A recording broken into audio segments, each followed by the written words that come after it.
এপ্ৰিল মাহত প্ৰথমবাৰৰ বাবে ঘোষণা কৰা হ'ল উচ্চতৰ মাধ্যমিকৰ ফলাফল।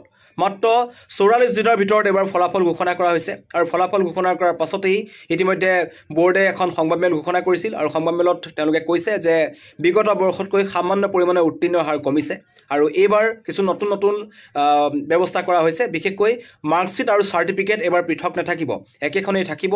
মাৰ্কশ্বিট আৰু চাৰ্টিফিকেট একেখনেই হ'ব, ছাত্ৰ ছাত্ৰীসকলক প্ৰদান কৰা হ'ব আৰু বাহিৰত যাতে ছাত্ৰ ছাত্ৰীসকলে গৈ নামভৰ্তি কৰিব পাৰে তাৰ বাবে ব্যৱস্থা গ্ৰহণ কৰা হৈছে। মাৰ্কশ্বিট চাৰ্টিফিকেট একেলগে কৰি দিয়া হৈছে আৰু যিসকলে ৰিচেক কৰিব বিচাৰে, পুনৰ নিৰীক্ষণ কৰিব বিচাৰে, দুদিনৰ ভিতৰত পুনৰ নিৰীক্ষণৰ বাবে বোৰ্ডে এটা পৰ্টেল মুকলি কৰি দিব আৰু মেইলত প্ৰদান কৰা হ'ব ছাত্ৰ ছাত্ৰীৰ বহীৰ প্ৰতিলিপি। দুদিন আপোনালোকে অপেক্ষা কৰক। দুদিনৰ পিছত যিসকলে ভাবে যে তেওঁলোকে অধিক নম্বৰ পাব লাগিছিল বা আশানুৰূপ ফলাফল তেওঁলোকৰ হোৱা নাই, তেওঁলোকে ৰিচেক কৰিব পাৰে, পুনৰ নিৰীক্ষণ কৰিব পাৰে। পৰ্টেল বোৰ্ডে মুকলি কৰি দিব আৰু মেইলত প্ৰদান কৰিব ছাত্ৰ ছাত্ৰীৰ বহীৰ প্ৰতিলিপি। আৰু পৰীক্ষা ইতিমধ্যেই যিহেতু কোৱা হৈছে যে পঞ্চায়ত নিৰ্বাচনৰ আগে আগে মেট্ৰিক আৰু হায়াৰ ছেকেণ্ডেৰী পৰীক্ষাৰ ফলাফল ঘোষণা কৰাৰ কথা কোৱা হৈছিল।